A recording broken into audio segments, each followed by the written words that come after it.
What is controversial is your kids living in your basement because they can't get a job at Tim Hortons because the management or the company is using the TFWP as a business model to keep wages and prices low.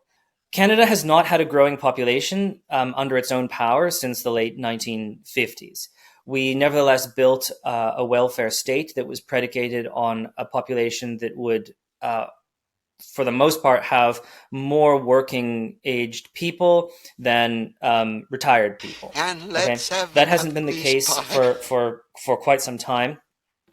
And one of the solutions was to bring in working-age people from abroad. My God, it's an invasion! Seemed to make a lot of sense when numbers were, in the mid-20th century, when numbers were a little bit more manageable. There were labor shortages and, plenty of space even in our big cities. Okay, that isn't the case anymore. Birth rates have fallen everywhere, not just in Canada.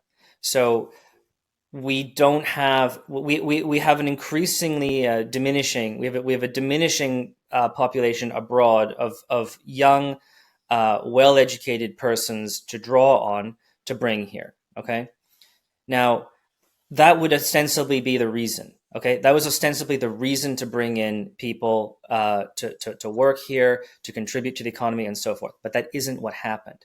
What happened is that instead of the high-wage, high-skilled immigration that actually raises wages and productivity and makes the economy boom and so forth, the Trudeau years favored the lower end of our wages, the lower skill levels, and the result was a huge expansion of the temporary foreign worker program.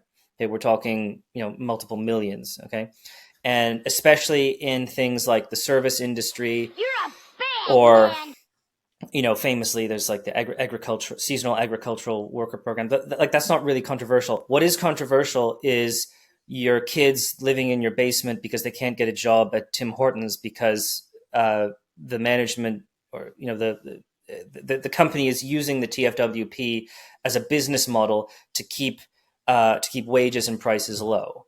Okay, Toss my salary. That is what happened from about 2015 onward. It was massively expanded, and the result was, yes, we avoided a recession, but there's we're not that much better than that. It's sort of like a feeling of stagnancy and diminishing productivity and diminishing GDP per capita. GDP went up, yes, a little bit, but per capita it went down.